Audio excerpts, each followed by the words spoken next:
Benvolguts compatriotes, aquest cap de setmana es celebraran les primàries de Força Catalunya. Us emplaço a participar-hi i a demanar-vos el vot a la meva candidatura. És de vital importància que en aquest nou cicle electoral el moviment independentista sigui representat per nous projectes i noves cares. I enterrem per sempre la decadència política i moral que els partits i polítics processistes han abocat la causa de la independència de Catalunya.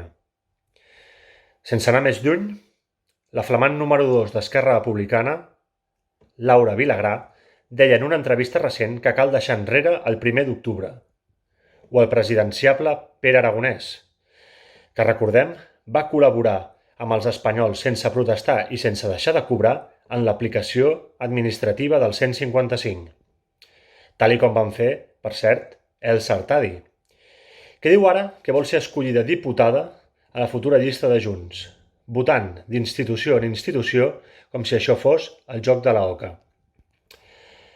Tots sabem què farà Laura Borràs si finalment la inhabiliten si aconsegueix ser presidenta de la Generalitat, oi? Doncs sí. Acatarà. Plorarà molt, però acatarà, com el president Torra. I ja hi tornarem a ser. La Generalitat paralitzada i, mentrestant, el país arrossegat pel fangar econòmic espanyol, endeutat i arruïnat fins a les celles.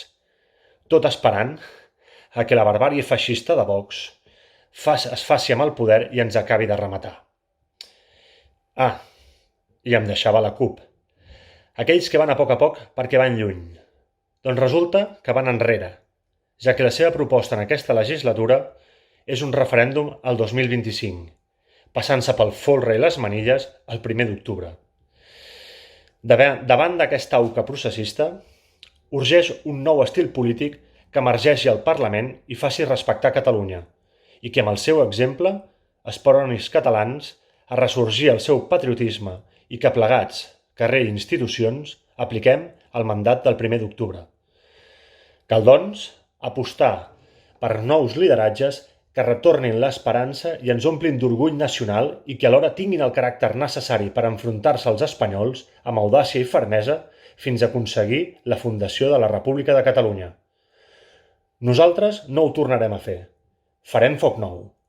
Pel nostre present, pels qui ens han precedit en circumstàncies més difícils, però sobretot pel futur dels nostres fills. Necessitem la teva força. Per Catalunya.